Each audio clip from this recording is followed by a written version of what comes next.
This morning we want to talk about the cares of the world. We want to talk about worry and anxiety. And Dr. Gary Collins called anxiety the official emotion of our age.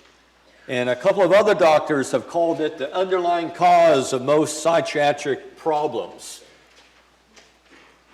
Jesus immediately will address the issue of anxiety and worry early on in his ministry, in the Sermon on the Mount, and we will get to that a little bit later.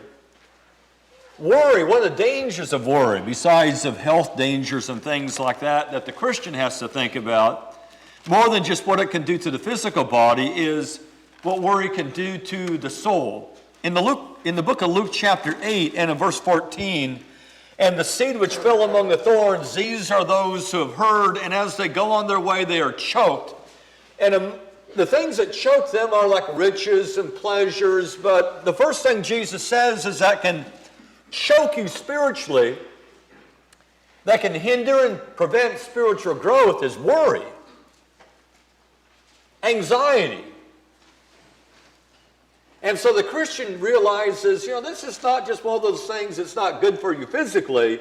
This is something that's not good for you spiritually.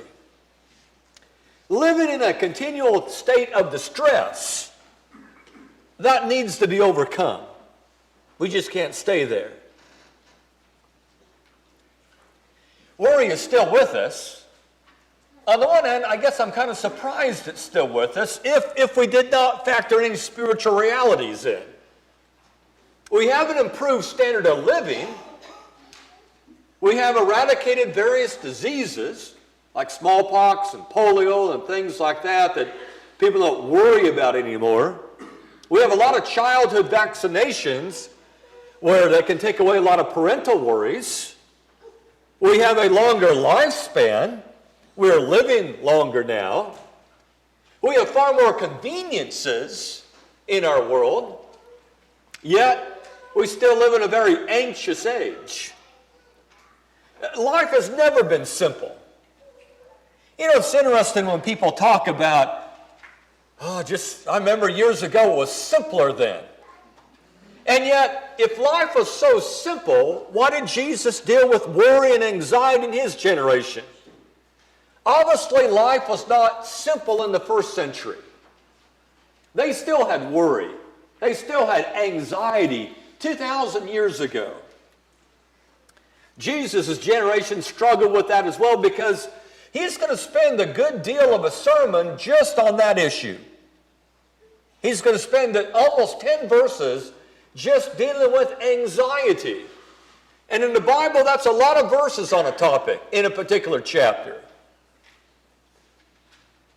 And so the idea of if we could just go back to a time when life was simpler, that would seem to solve our worries. No, there's worries back there too. To me, this is one of those places where you see the relevancy of the Bible as in many other places. Number one, the Bible deals with topics that are actually things that you're up against. Not topics that you say like, well, that doesn't bother me, or I don't understand why that would be a problem. And it gives us real life solutions. And it offers us something that men cannot. To me, the continual presence of worry among men and women is one more proof that we can't solve all our problems by ourselves. With all our technology, we've still got worry there, along with anger and lust and a lot of other things. I think Jesus dealt with the topic because the Bible says Jesus knows you. Jesus is part of the Godhead who created you. John chapter 2, verse 24. Jesus on his part was not entrusting himself to them, for he knew all men, or he knew what was in men, or he knew how men tick, or he knew what goes into people. He deals with worry because he knows, as he came to the world, that a whole bunch of people are worrying and anxious about things. He knows us. I think it's also proof we're not evolving. If we're evolving, natural selection should have got rid of worry a long time ago if we're evolving. What practical purpose does worry serve? To lengthen, to give us any sort of advantage? There's no advantage to worry or anxiety.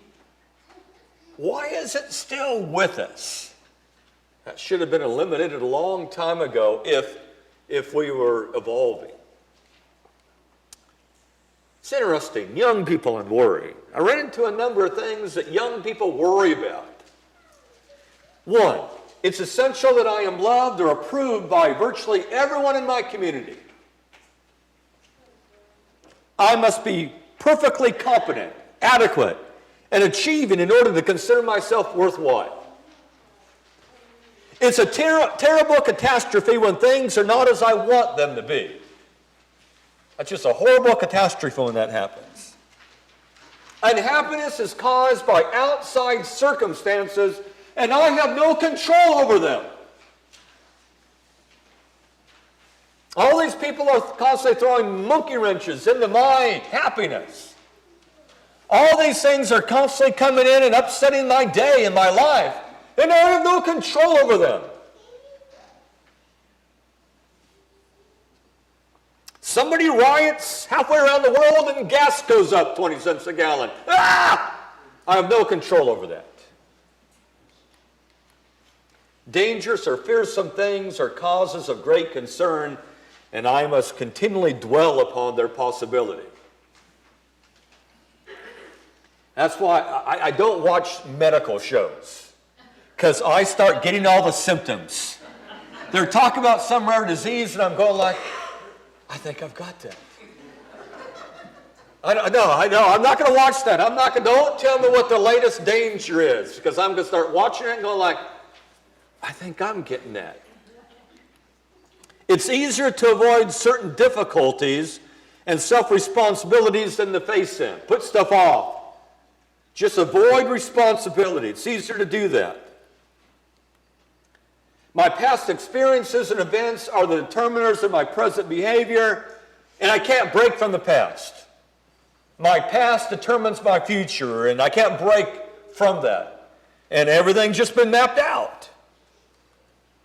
There's always a perfect solution to every problem, and I have to find it, or the results are going to be terrible if I don't find the perfect solution for that problem.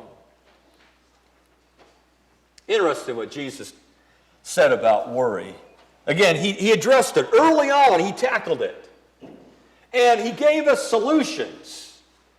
And there's nothing complicated about these solutions. And they're immediate and useful answers.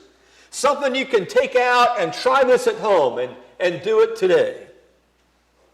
Now, I'm not going to start in Matthew chapter 6, verse 25, because I think Jesus' sermon, the applications or the things that he said that intertwine with anxiety, I think start before that. And the reason I say that is, in Matthew 6:25, he says, "For this reason, I say to you, do not be anxious for your life." But that phrase, "for this reason," means that now we're dealing with more with application.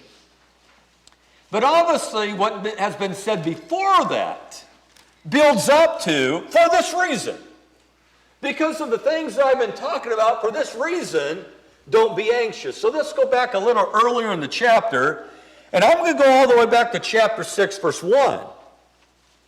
"Beware of practicing your righteousness before men to be noticed by them." And I think the first thing is, you can avoid a lot of worry and anxiety if you don't fall into the trap of trying to please people. Turning what people think into the ultimate. Turning what other people think into the standard of success, or what's important, or your standard of self-worth. That's only going to bring countless worries and frustrations. Years ago, Solomon said this, very wise, Proverbs 29:25, "The fear of man brings a snare." If you're wrapping all your self-worth up in what other people think about you, then you're always going to have a lot of worries. You know, people are just people. That's all they are. It's interesting why we consider, People are valuable, they're made in the image of God, but it's always kind of interesting of why we're so afraid of what they think. Romans 3:23 says all men have sinned. And so human opinion is simply often the opinion of men and women who have fallen short of God's glory. They're just people. They're just like you. They're imperfect. One thing I think that Jesus will tell us is you need to expect to be disliked by some. Even God's disliked. In fact, God has more enemies than all of us here combined. There are more people that dislike God than the people in this room. God's got a lot more enemies than any one of us have. There are far more people upset with Him than with you. And same as of Jesus. In John chapter 15 and verse 18. In fact, there are people that are swearing constantly in our culture with Jesus' name. That's how much they disliked Him. They've turned His name into a swear word. They haven't done that with your name yet. In John chapter 15 and verse 18, Jesus said, if the world hates you, you know it's hated me before it's hated you. And that's a liberating verse. If I do the right thing, I'm going to make enemies. If I live a godly life, I'm going to be disliked by some people. It's not a disaster. Well, those people over there don't like me. Well, I don't think those people over there like God either. Or Jesus. That's not a disaster. You're not missing out. They're missing out. If someone doesn't like you, they're missing out on having a really good friend. And knowing a real neat person if you're a faithful Christian. You're not missing out. They're missing out. Learn how to pray, I think, is something else that Jesus would say about worry.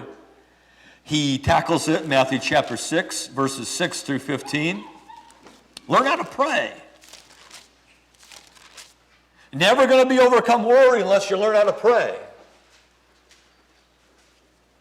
But you, when you pray, go into the inner room, and when you have shut your door, pray to your Father who is in secret, and your Father who sees in secret will repay you. When you're praying, do not use meaningless repetition like the Gentiles do, for they suppose that they will be heard for their many words. Therefore, do not be like them, for your Father knows what you need before you ask. Then, we're told, here's some elements you need to have in your prayers. But there's other passages along that line. In Philippians chapter 4, verse 6, be anxious for nothing, but in everything by prayer and supplication, with thanksgiving, let your requests be made known to God. And the peace of God, which surpasses all comprehension, a peace that no man can give you, or no thing can give you, no possession can give you, shall guard your hearts and minds in Christ Jesus. There's another passage too. 1 Peter chapter 5, verse 7, casting all your anxiety upon Him, for He cares for you. Looks like the first century was a pretty anxious age. And that's even said to Christians. Looks like Christians need to learn to do something with their anxiety. Looks like Christians in the first century had some problems with worry and anxiety. And here's the solution. Give all those cares to God. Pray to God about all those things. This writer says, instead of trying to suppress anxiety, and you say that's what we try to do. We try to suppress it and won't think about it. We try to manage it. We try to come up with some sort of clever way of thinking that manages it. Or managing it might be, I need a drink. Or I need to go to the movies and escape for a couple hours. That's the way I manage it.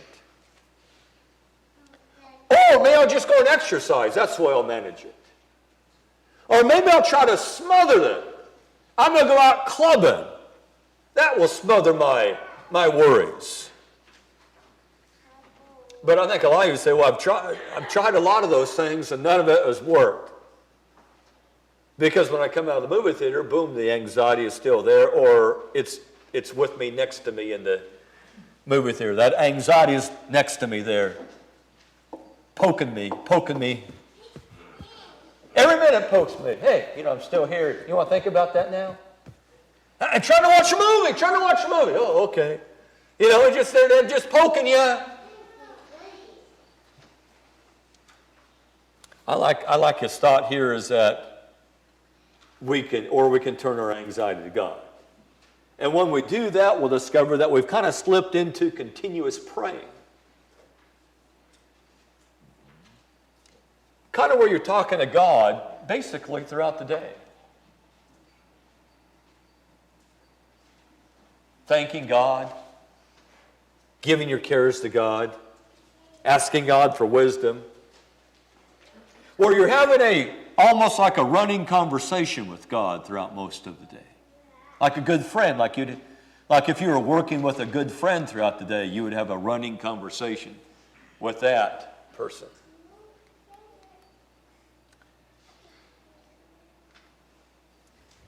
Man can't protect us. A lot of people will tell you, well, don't worry about that. And my response is, hey, life is dangerous. I get tired of people saying, don't worry about that. Well, what do you know about that? I mean, it's a dangerous world we live in. Can you protect me? No, you can't even protect yourself. And so when a mere mortal comes up and says, don't worry about that, well, what can they actually do for you? That might be a reality out there. That dangerous thing might be out there. And they can't protect me from it. They can't even protect themselves. And that's why I like that instead of trusting a man, instead of trusting some man who comes and says, don't worry about it on TV or whatever, we actually have someone in our lives that can do something about that. God can. Jesus will give a couple of illustrations in Matthew chapter 6 along this line. Verse 26. Look at the birds of the air. They do not sow, and neither do they reap, nor gather in the barns, and yet your heavenly Father feeds them. And aren't you worth a whole lot more than they are? If God puts a lot of effort into feeding birds, and then the other illustration he will give is down in verse 28. Why are you anxious about clothing? Observe how the lilies of the field grow. They do not toil, nor do they spin. And yet I say to you that even Solomon in all his glory did not clothe himself like one of these.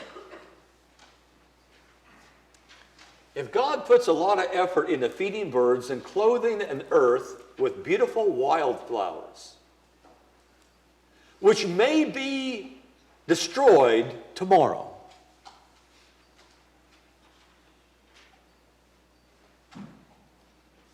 whenever the second coming is going to be, we're not going to get any forewarning.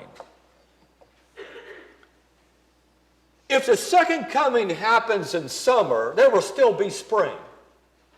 It's not that God says, you know what, we don't even need to do spring because the world's going to end in the summer. So we'll just forego all the wild flowers because they're going to, and the grass getting green and the trees budding. We don't need any irises and tulips and that sort of stuff because it's all going to end in the summer. That's Jesus' point is, it may end tomorrow, but God still says we're going to carpet it today. God puts a lot of effort into stuff like that. That is very temporary and short-lived and may be gone by June or July, and all the flowers are gone. I'm amazed how short-lived irises are. They're gorgeous flowers, but it seems like that their lifespan as far as the bloom is pretty short-lived. A lot of effort into something that doesn't last too long.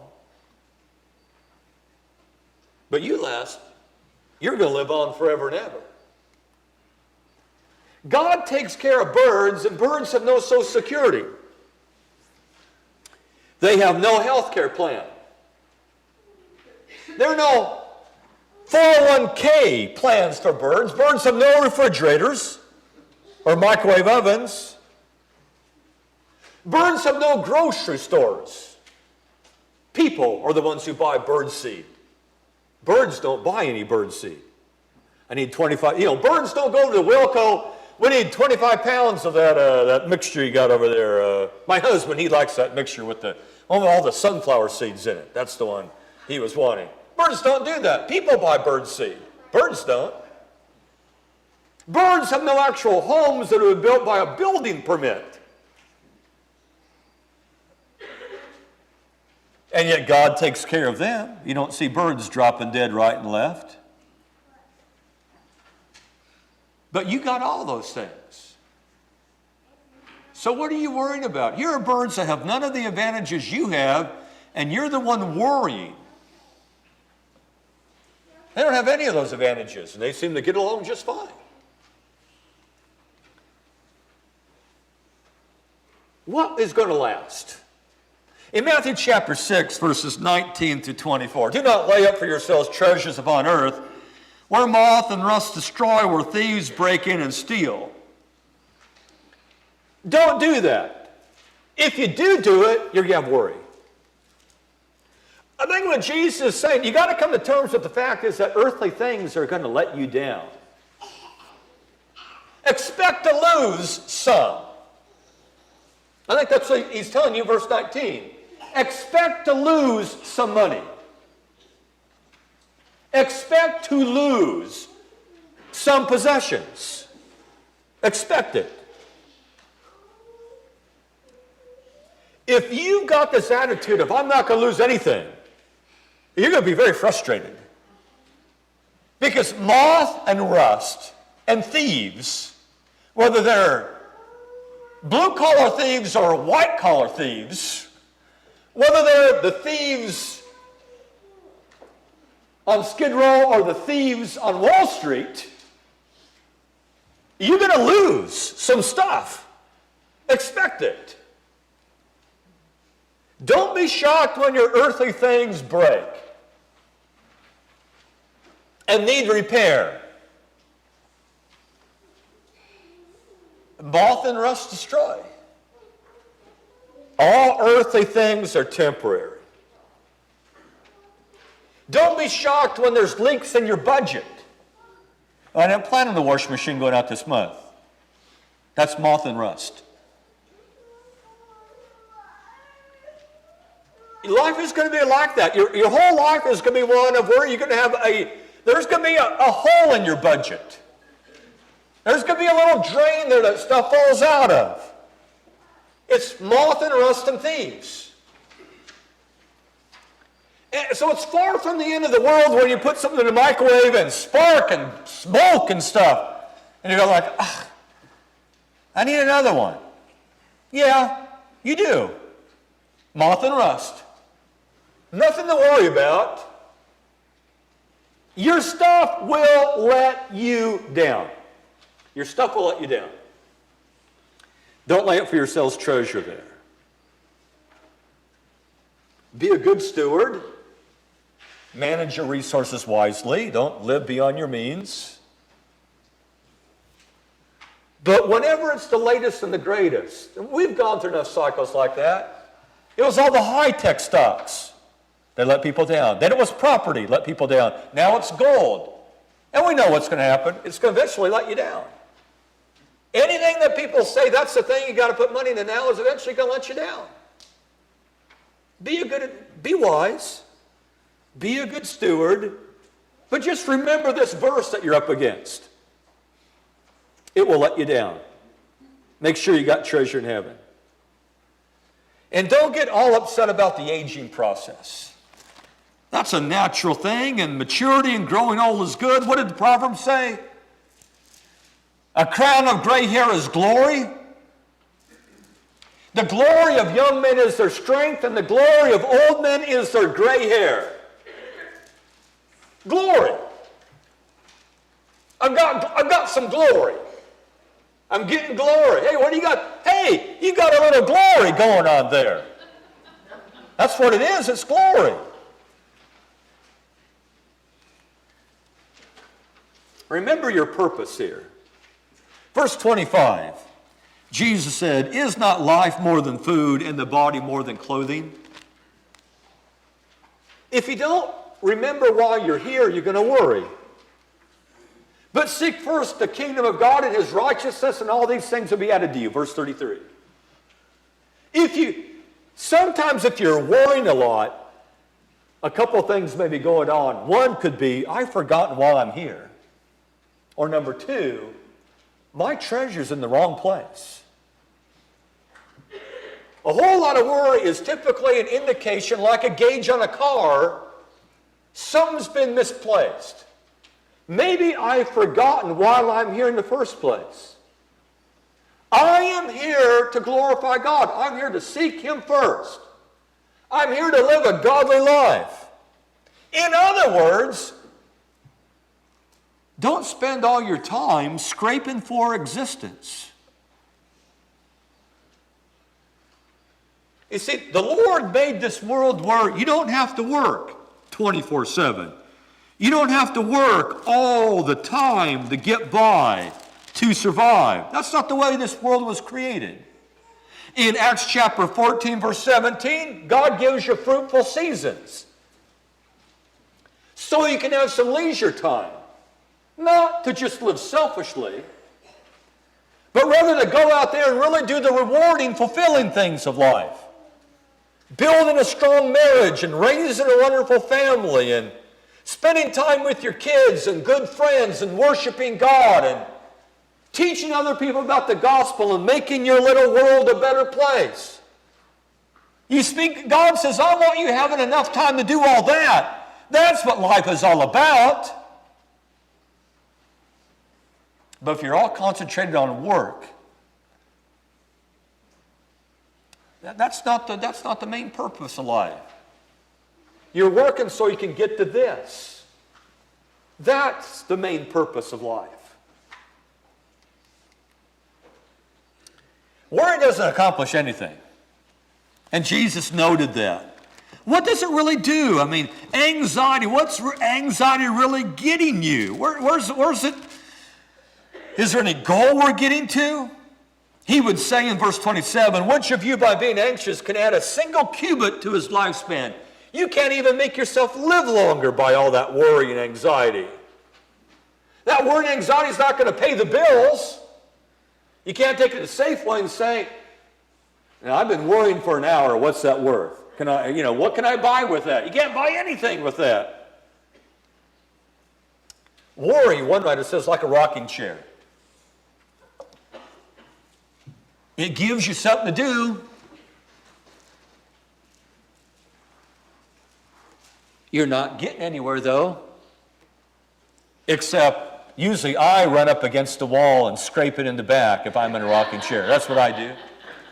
I'm rocking. Oh, can't rock anymore. Scoot, scoot, scoot. Then I go rocking back again, and I hit him backward against the wall. Not making any progress. Cindy has to tell me that sometimes we'll go to the auction. She says, be careful, because sometimes when the auctioneer gets going, I start doing like this. Because the auctioneer will say, come on, as the price is going up, and I'm going like, and she says, be careful, he might think you're bidding on something. Learn to trust. Are you not worth much more than they? Will he not do much more for you, O men of little faith? Worry and anxiety is that light on the dashboard. If I'm caught up into it, it's saying, right now you got little faith.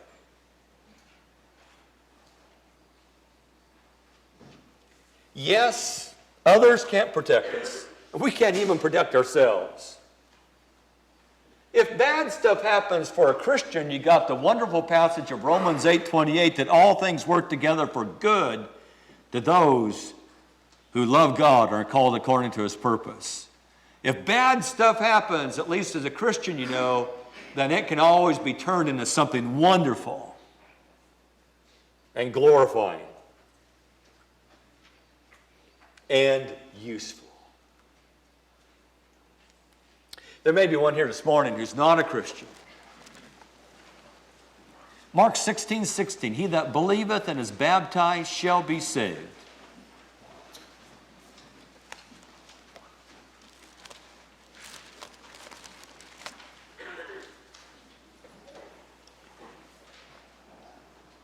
It's amazing what having your sins forgiven and being right with God can do when it comes to worry and anxiety. Or it's like you're baptized and all is right with the world, and even if the world ends in the next 5 minutes, I'm fine. I'm just fine. I know where I'm going. I'm taken care of. I don't know, it's a good time to reflect back at that time, a lot of times to remember that and never forget that, because sometimes as you live the Christian life, you start forgetting that feeling of everything's right. If I die tonight, it's okay. If the worst thing happens, it's okay because I'm right with God. I don't know about you, but I bet a lot of you had that feeling after you're baptized. I really don't care what happens from now on. I'm right with God. I'm right with God. That's an important thing. But sometimes then we get back and we kind of get caught up in the world again, and we forget that. We forget that if you're saved, then the biggest worry there is has been just erased. And that kind of, to me, puts every other worry into the little small worry category. If I'm right with God, what really do I have to worry about? If I'm right with God. Well, make sure you're right with God. This morning is an opportunity, if you're not a Christian, to become a Christian through faith and baptism. If you've kind of forgotten about that, it's a good time to get back on the right track as well. Whatever your need is, why don't you come as we stand and sing.